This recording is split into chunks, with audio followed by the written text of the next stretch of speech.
अस्सलाम वालेकुम। आज क्लास 10 चैप्टर 2 लेक्चर 2 जो कि हम पढ़ने वाले हैं प्री म्यूटेशन। तो क्या है जी?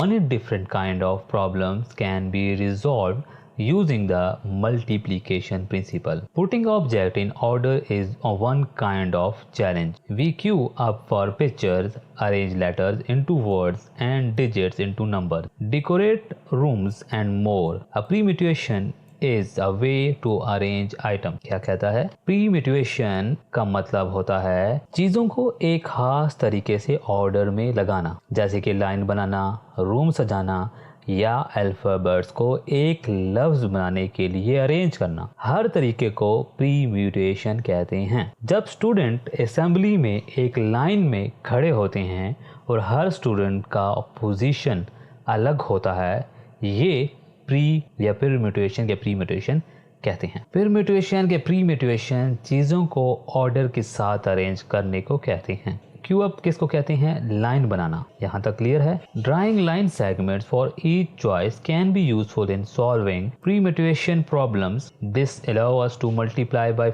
figuring out how many of each option there are. Assume we have 4 painting and 3 places on the wall to display.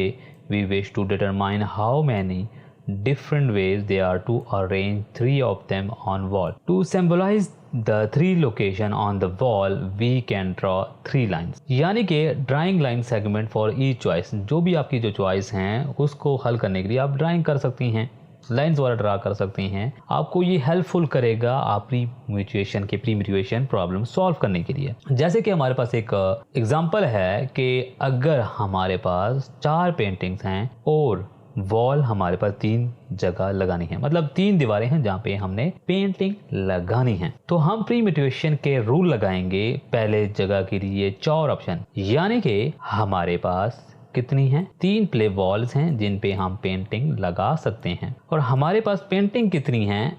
4। बात यहाँ तक क्लियर है? अब फर्स्ट वॉल पे हम जब पेंटिंग लगाएंगे तो हमारे पास कितनी पेंट्स हैं? 4। तो हम इन चारों में से कोई एक पेंटिंग यहाँ पर लगाएंगे। अब हमारे पास ऑप्शन कितने हैं? 4 फर्स्ट वॉल के लिए। जब हम एक पेंटिंग यहाँ पे लगा लेंगे तो हमारे पास ये पेंटिंग खत्म होगी। ये जो ड्राइंग लाइन का ना, लाइन वाला का ये यहाँ का मतलब है कि अपने एक लाइन का। अभी हमारे पास सेकेंड वॉल के लिए कितनी पेंटिंग्स अवेलेबल हैं? 3। तो हमारे पास 3 ऑप्शंस हैं सेकेंड वॉल पे पेंटिंग लगाने के लिए। जब हम एक पेंटिंग यहाँ पे लगा देंगे तो हमारे पास थर्ड वॉल के लिए कितने पेंटिंग रह जाएंगी? 2। यानी कि हमारे पास कितने ऑप्शंस होंगे? 2 में से कोई एक हम यहाँ पर लगाएंगे तो हमारे पास कितने कॉम्बिनेशंस बनते हैं? अब ये कॉम्बिनेशन कैसे बनते हैं? 4 multiply by 3 multiply by 2 which will equal to, किसके इक्वल आता है? 24। हमारे पास टोटल कितनी कॉम्बिनेशंस बनती हैं? 24। हाउ? देखो, जब हमारे पास फर्स्ट वॉल थी तो हमारे पास 4 पेंटिंग थी। या तो हम इस पेंटिंग को लगा सकते थे, या फिर हम इस पेंटिंग को, या फिर हम इसको, या फिर हम इसको। बात यहाँ तक समझ आई? जब हमारे पास 3 पेंटिंग रह गई तो हम सेकंड वॉल पे या तो फिर हम इस पेंटिंग को लगा सकते थे, या फिर इसको, या फिर इसको। यहाँ तक समझ आई बात? तो इसलिए जब हमने इसको टोटल किया तो हमारे पास टोटल combinations कितनी बनती हैं? 24 combination. In the above theories and their example, we have looked at problems where we have to arrange objects in certain orders. There are numerous situations where we wish to pick a few items at random from a collection of things without regard to the order. The situation when choosing object and the sequence is irrelevant. This is called combination counting principle. अब ये क्या कहता है? जब हमें कुछ चीज़ें select करनी होती हैं लेकिन उनको ऑर्डर इम्पोर्टेंट नहीं होता, यानी किस ऑर्डर में सेलेक्ट करनी है ये इम्पोर्टेंट नहीं होता, तो उसे कॉम्बिनेशन कहते हैं। मतलब कि आप सिर्फ ये देख रहे हैं कि कौन सी चीज़ें लेनी हैं, किस ऑर्डर में लेनी है, ये फ़र्क नहीं पड़ता। ठीक है? यानी कि आपने ताले पे, लॉक पर पासवर्ड रखना है, आपको ये नहीं फ़र्क पड़ता कि जो 2 है वो फर्स्ट नंबर पे होना चाहिए, ठीक है, या 3 है वो फर्स्ट नंबर पे होना चाहिए। आप बस इर्रेलेवेंट तरीके से इस सीक्वेंस में पासवर्ड ले रहे हैं जो कि 4 डिजिट का बस होना चाहिए। इसको क्या कहते हैं? कॉम्बिनेशन। हम जब कहते हैं ना 4 डिजिट का कॉम्बिनेशन का पासवर्ड है, ये लॉक है, तो ये उस तरह की एग्जांपल का कह रहे हैं जिसमें आपको फ़र्क नहीं पड़ता कि आप किस पैटर्न में या किस सीक्वेंस में पासवर्ड ले रहे हैं या नंबर सेलेक्ट कर रही हैं या किसी चीज़ों को चुन रही हैं। उसके बाद क्या, consider the above example of painting that we solve in permutation. Permutation में जो हमने पेंटिंग की एग्जांपल को सॉल्व की है उसको कंसिडर करते हैं, मतलब अपने ध्यान में रखो। So without considering the painting order, if you want to determine how many option there to select 3 of the 4 painting. के देखो प्रीम्यूटेशन में हम निकाल रहे थे कि हमारे पास कितने तरीके निकलते हैं कि हम पेंटिंग को सेलेक्ट करने, यानी कि हमारे पास जो फर्स्ट वॉल है उसके लिए हमारे पास कितने तरीके थे पेंटिंग सेलेक्ट करने के लिए, फिर थर्ड के लिए फिर सेकंड, इस तरह के ना 4। तो टोटल हमारे पास कितने आते थे? 24 ऐसे तरीके थे जिनके ज़रिए से हम सिलेक्शन कर सकते हैं पेंटिंग के लिए। यहाँ पे कहता है कि सीक्वेंस मैटर नहीं करता, जस्ट आपने पेंटिंग सेलेक्ट करनी है, ठीक है। ज़रा ध्यान यहाँ पे ज़्यादा तवज्जो देनी बात को। अब यहाँ पे जो इसका प्रिंसिपल है या जो फार्मूला है वो क्या कहते हैं? Combination equal to number of permutation, यानी कि जो नंबर ऑफ प्रीम्यूटेशन का आया है उसको डिवाइड करना है the number of ways to order 3 painting, यानी कि जो भी नंबर आया है के ऑर्डर को, यानी 3 पेंटिंग को सिलेक्ट करने के लिए। अच्छा, सबसे पहले देखो ये कहता क्या है कि 4 पेंटिंग हैं, 4 पेंटिंग हैं, सही है। और आपके पास, चलो इस एग्जांपल को छोड़ते हैं, इस एग्जांपल को भूल जाओ, ठीक है। इस एग्जांपल को देखते हैं। आपके पास 1 2 3 4 डिजिट्स हैं, 4 डिजिट्स हैं। जैसे कि हमारे पास 4 पेंटिंग थी, यहाँ पे हमारे पास कितनी हैं? 4 डिजिट्स हैं। बट मैं आपको कहता हूं कि आपने 3 डिजिट का पासवर्ड रखना है। कितने डिजिट का रखना है? 3 डिजिट का पासवर्ड रखना है। आपके पास कितने नंबर हैं? 4 नंबर्स हैं, मतलब मैं आपको कहता हूं ये 4 नंबर हैं। आप इन चारों नंबर को लेकर आप क्या कर सकते हो? एक पासवर्ड बना सकते हो जो कि 3 डिजिट का, यानी कि मैं पहले लेता हूं 3, फिर लेता हूं 2, फिर लेता हूं 4। अब यहाँ पे मुझे किसी ने नहीं कहा कि सीक्वेंस में, इस सीक्वेंस में लेना है, यानी कि पहले 1 आएगा, फिर 4 आएगा, फिर 2 आएगा, फिर 3 आएगा, मतलब कोई सीक्वेंस नहीं दी गई। मैंने रैंडमली नंबर्स को सिलेक्ट किया, मैंने चुना है, ठीक है, 3 2 4। बात समझ आई? 4 में से मैंने 3 का ऑर्डर लिया है, यानी कि वो क्या ग्रुप बना दिया है, कॉम्बिनेशन किया है। अब इसकी जो है देखो ये number of ways to order 3। अब इन 3 नंबर्स को मैं किसी और तरीके से भी ले सकता था, यानी कि मैं 4 को पहले कर सकता था, 2 को अपनी जगह पे और या 3 को, मतलब ये भी एक कॉम्बिनेशन बनती थी ना। इसी तरह हम देखते हैं कि यानी कि 3 को पहले ही रहने देते हैं, ठीक है, 4 को हम सेकंड पे रख देते हैं। और ये अब कहते हैं ये इतनी, मतलब कितनी ऐसी कॉम्बिनेशन बन सकती हैं जो कि हम अगर 4 में से 3 को सेलेक्ट करें तो हम क्या करते हैं? 3 multiply by 2 multiply by 1 which will equal to 6। अब आपको 3 कैसे? 3 इस तरह से, यानी कि अब देखो 1 2 1 2, ये हमारे पास 4 नंबर हैं। अब ये 4 है ना, अब अभी हमने सिलेक्ट क्या करना है? तो हमने क्या सिलेक्ट करना है? 3, यानी कि हमारे पास 3 ऑप्शन हैं, 3 नंबर ले सकते हैं। अच्छा, अब मैंने ये 2 ले लिया है, 2 ले लिया है, मतलब कि यहाँ पे 2 आ गया ना, मतलब एक नंबर हमने ले लिया है। अभी मेरे पास चांसेस कितने? 2 नंबर लेने हैं, और 2 नंबर लेने हैं। तो 2 में से क्या होगा? एक और मैंने ले लिया, 3 ले लिया, तो ये 2 हो गया, यानी 3 मल्टीप्लाई बाय 2 मल्टीप्लाई बाय, अब हमारे पास कितना है? एक नंबर, मतलब एक नंबर हमने चांस है, हमारे पास क्या है? एक चांस है, तो हम क्या करते हैं? 4 को ले लेते हैं, तो यहाँ पे 4 आ गया, यानी कि मल्टीप्लाई बाय 1। कुछ बात जहन में आ रही है? जो हमने देखो याद करो, जो पेंटिंग में हम जैसे कर रहे थे कि हमारे पास वॉल 1 है, ठीक है, वॉल 1 है, तो हमारे पास 4 पॉसिबिलिटीज़ थी, ठीक है। जब हमने एक पेंटिंग यूज़ कर ली थी तो हमारे पास उसके बाद कितनी पॉसिबिलिटी बच गई? 3 बच गई, ठीक है। तो सेकंड वॉल थी, तो हमने क्या किया था? 4 multiply by 3 multiply by 2 something like दिक, ठीक है। याद आया? कुछ कॉन्सेप्ट हुआ? सेम इसी तरह के हमारे पास पहले 3 की कॉम्बिनेशन थी, फिर हमारे पास 2 चांसेस रह गए, एक तरह से समझ लें, फिर 1 हो गया, ठीक है, और फिर हमारे पास 6 आ गया। तो 6 हमारे पास इस तरह के पेयर्स बनते हैं। देखो ये एक पेयर ये हो गया, एक ये हो गया, एक ये हो गया, एक ये हो गया, 4 तो मैंने यहाँ पे बना के दे दिए। अच्छा, अब कॉम्बिनेशन क्या कहता है? सी मैं लिखता हूँ इक्वल टू अब नंबर ऑफ परम्यूटेशन हमारे पास क्या थे? याद है, लास्ट एग्जांपल याद है? 24, जिसमें हमने देखा था। अच्छा, अब यहाँ कहता है डिवाइड करना है, तो डिवाइडेड बाय किसको करना है? जो हमारे पास ये है ऑर्डर 6 आ जाएगा, तो 6 divide 24 divided by 6 which will equal to 4। तो हमारे पास कितने पेयर्स बनते हैं? 4 पेयर्स बनते हैं कि जो रिपीटेड ना हो, 4 कॉम्बिनेशन बनेंगे जो कि नंबर दोबारा रिपीटेड ना हो। यहाँ तक हम क्लियर हुआ बात या क्लियर हुई बात? उसके बाद है जी पेगन होल। प्रिंसिपल, ठीक है, इसको प्रोनाउंसिएशन देख लेना आप खुद। If there is a flock of 10 pigeon and we have 9 pigeon holes, mean one of the pigeon holes must have more than 1 pigeon. बहुत ही बेसिक लिखा हुआ है। The principle is state as there are n boxes, n is positive integer and n plus 1 object are to be placed into these n boxes, then at least one box contain 2 or more objects। ये वही बात की मैं आपको यहाँ थोड़ी देर बाद मतलब एक्सप्लेन करता हूँ। पहले थोड़ा सा मैं पढ़ लूँ मतलब आपको पढ़ाता हूँ। अच्छा, एग्जाम्पल क्या है, suppose you have a 13 apples and 12 basket. ये एग्जाम्पल को बाद में देते हैं, पहले इसको देख लेते हैं। ये कहता क्या है कि आपके पास 10 कबूतर हैं जबकि 9 उनके बॉक्सेस हैं जिनमें उन रहना है। अब 10 कबूतर हैं और 9 क्या हैं, बॉक्सेस हैं। तो आपके जहन में एक बात तो क्लियर आ जाएगी, जब 10 कबूतर हैं और 9 डब्बे हैं तो एक डब्बे में क्या होंगे, 2 कबूतर रहेंगे, बाकी सब में एक एक कबूतर रहेगा।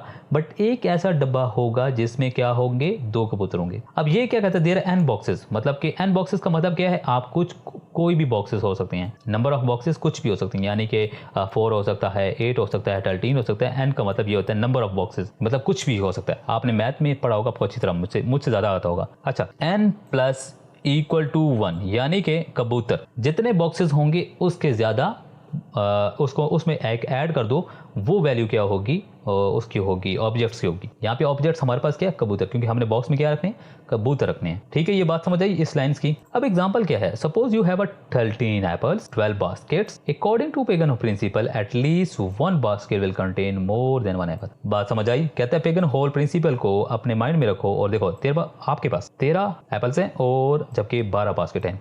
अब इन एप्पल्स को इन बास्केट्स में डालना है, तो एक ऐसी बास्केट होगी जिसमें 2 एप्पल्स जाएंगे। तो देखो अब क्या कहते हैं, इस प्रिंसिपल मतलब ये होता है, अगर चीज़ें ज़्यादा हो और बॉक्सेस कम, तो किसी ना किसी बॉक्स में 2 या ज़्यादा चीज़ें होंगी या आएंगी। समझ आई बात। आपसे कोई भी पेगन होल का प्रिंसिपल पूछे तो आप ये याद रखिएगा, n+1 ऑब्जेक्ट, ठीक है, कि जितने बॉक्सेस होंगे या जितनी भी चीज़ें होंगी उसके जो अल्टरनेट ऑब्जेक्ट्स होंगे वो ज़्यादा होंगे। ठीक है, और ये n क्या होगा, पॉजिटिव इंटीजर क्या हो सकता है, ये माइनस नहीं हो सकता, ये प्लस ही होगा। उसके बाद है inclusion and exclusion. Recall the addition principle that state if a task can be perform in one of the n ways और one of the m ways with no common of 2 n+m, then there are total n+m ways to task. कहता है कि आप addition principal को अपने ध्यान में रखें, जो हमने लास्ट लेक्चर में पढ़ा था। याद आ रहा, ठीक है, याद आ गया,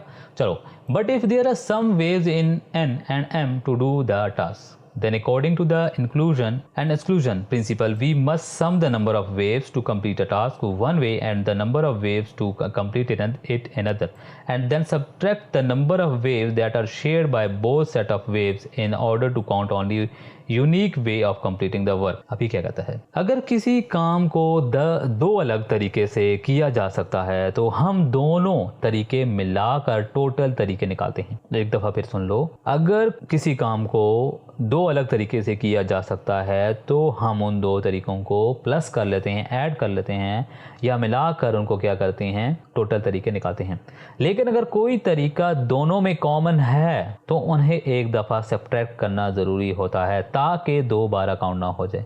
ऑब्वियसली जब एक चीज़ कॉमन है दोनों में, मतलब रिपीटेड ना हो जाए। एक तरीका है आप उसको एक और तरीका है वो भी सेम उसी तरीके से है, बट आप उसको सेकंड टाइम काउंट कर रहे हो, तो ये बात कर रहे हैं। ठीक है, मिसाल के तौर पर सोचें कि आपके पास 2 लिस्ट हैं। क्या हैं, 2 लिस्ट हैं, ठीक है जी, 2 लिस्ट हैं आपके पास। एक मेन स्टूडेंट्स जिनके पास मैथ बुक्स हैं, यानी कि ये लिस्ट है जो है, इसमें इनके पास क्या है, मैथ की बुक्स है, और दूसरे के पास क्या है जी, साइंस की बुक्स है।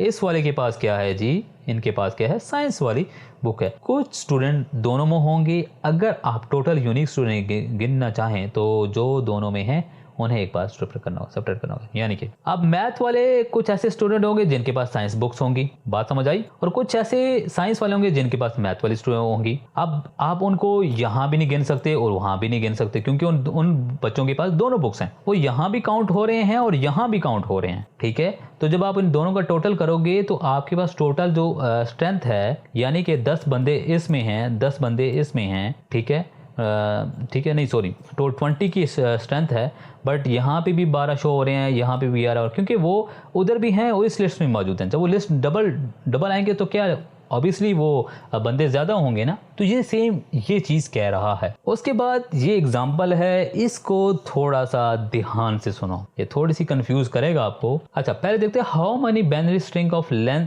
8 have 2 bits at the end 0 or begin with a 1 bit.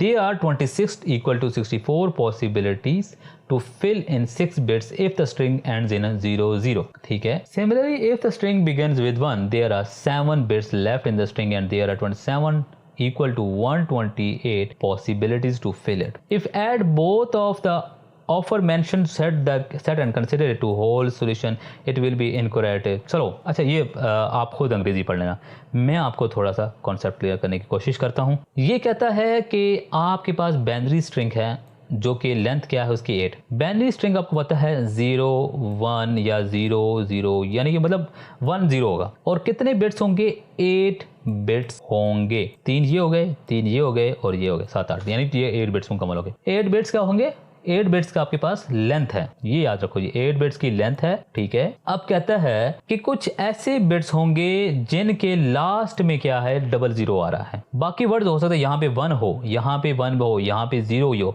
यहाँ पे 1 हो, यहाँ पे 0 हो, यहाँ पे 1 हो। तो कहते हैं ऐसे कितनी सीरीज होंगी, इतने मतलब इस तरह की कितनी बिट्स होंगी या कितने वो डिजिट्स होंगे जिनके लास्ट में क्या आएगा, 00 आएगा। तो कितनी पॉसिबिलिटीज है, 64 ऐसी पॉसिबिलिटीज हैं जिनके लास्ट में क्या होगा, 00 आएगा। ठीक है, बात समझ आ रही है। फिर कहता है कि कुछ ऐसे नंबर्स होंगे या कह लो ऐसे बाइनरी स्ट्रिंग्स होंगी जो कि स्टार्टिंग में उनका 1 आ रहा होगा, मतलब उसकी लास्ट में नहीं देखना लास्ट में क्या है, मगर वो स्टार्टिंग में 1 आ रहा है। बिल्कुल ऐसा हो सकता है क्योंकि हमने कॉम्बिनेशन बनानी है, कभी यहाँ पे 0 आ रहा होगा, कभी यहाँ पे 0 आ रहा होगा, कभी ऐसा ना। तो उनकी पॉसिबिलिटीज क्या हैं, 128। अब ये कैसे आता है, ये आता है देखो पहले वाले का 2 मल्टीप्लाई बाय 6 इक्वल टू 64। अभी आपको बात ये समझ नहीं आई, कैसे बताता हूं। आपके पास क्या है, 8 बिट्स, 1 2 3 4 5 6 7 8। हमने जब 2 को फिक्स कर दिया कि मतलब कि क्या आएंगे, 00 आएंगे, तो हमारे पास पीछे कॉम्बिनेशन कितनी बच गई, 6। तो 2 की पावर क्या हो जाएगी, 6। यहाँ पे क्या है, बाइनरी है। ये थोड़ा सा कॉन्सेप्ट याद करो, जब हमने फर्स्ट चैप्टर में पढ़ा था बाइनरी, जो एडिशन सब्ट्रैक्शन वाला कर रहे थे, याद है, वहां उसके से रिलेटेड उनको भी ध्यान में रखो और यहाँ पे कैलकुलेशन करो। तो 2 की पावर 6 इक्वल टू क्या होता है, 64। ठीक है, बात समझ आई। फिर ऐसे वर्ड जिसमें फर्स्ट वर्ड 1 होगा, वो फिक्स होगा, तो आपके पास कितने पीछे रिमेनिंग है, 1 2 3 4 5 6 नहीं सॉरी 7 बचते हैं। काउंटिंग मैंने गलत किया क्योंकि 7 आपके पास 8 बिट्स हैं, जब आपने 1 फिक्स कर दिया तो पीछे क्या रह गया, 7। तो बाइनरी है तो 2 की पावर क्या हो जाएगी, 7। तो 2 की power 7 which will equal to क्या होता है, 128। तो 128 ऐसे स्ट्रिंग्स होंगे, बाइनरी स्ट्रिंग्स होंगे जिनका फर्स्ट नंबर या फर्स्ट बिट्स 1 होगा, 1 से स्टार्ट होंगे, और 64 ऐसे बाइनरी स्ट्रिंग्स होंगे जिनके लास्ट में 00 आ रहा होगा। ठीक है। फिर कहता है कुछ फिर ऐसे होंगे जिनके स्टार्ट में 1 आ रहा होगा और लास्ट में क्या आ रहा होगा, 00 आ रहा होगा। ठीक है। अब 00 जब आ रहा होगा तो उसकी कॉम्बिनेशन क्या बनती है, जब हमने ये फिक्स कर दिया और ये फिक्स कर दिया, रिमेनिंग कितनी बनती है, 1 2 3 4 5 बच गए ना। तो क्या होगा, 2 की power 5 which will equal to क्या बनता है, बताओ, 32। तो हमारे पास क्या हो गया, 32 ऐसी कॉम्बिनेशन है जिनका फर्स्ट बिट्स क्या है, 1 है, और लास्ट बिट्स क्या है, 00। अब यहां तक बात समझ आ रही है। फिर कहता है आपने ये कर लिया, देखो आपने एक लिस्ट बनाई है, सारी लिस्ट बनाई है जिसमें बाइनरी स्ट्रिंग्स लिखे हैं जिनके लास्ट में क्या आ रहे हैं, 0 आ रहे हैं। आपने एक और लिस्ट बनाई है जिनके स्टार्ट में क्या आ रहा है, 1 आ रहा है, और वो टोटल कॉम्बिनेशन कितने थे, 128 थे। ये कॉम्बिनेशन कितनी थी, 64 थी। ठीक है। फिर एक ऐसी लिस्ट बनाई है जिसमें 1 भी स्टार्ट में आ रहा है, लास्ट में क्या आ रहे हैं, 0 आ रहे हैं, रिमेनिंग तो वैसे के वैसे ही रहेंगे, जो मतलब कॉम्बिनेशन है। उसकी कितनी लिस्ट बनेगी, 32 बनेगा। अब देखो, अब कुछ ऐसे बाइनरी स्ट्रिंग होंगे जिनके स्टार्ट में 1 आ रहा है और 00 आ रहा है, जो कि इस लिस्ट में काउंट हो रहे होंगे। जब आप कॉम्बिनेशन बनाओगे तो कुछ ऐसे बाइनरी स्ट्रिंग्स होंगे जो कि इस लिस्ट में भी मौजूद होंगे।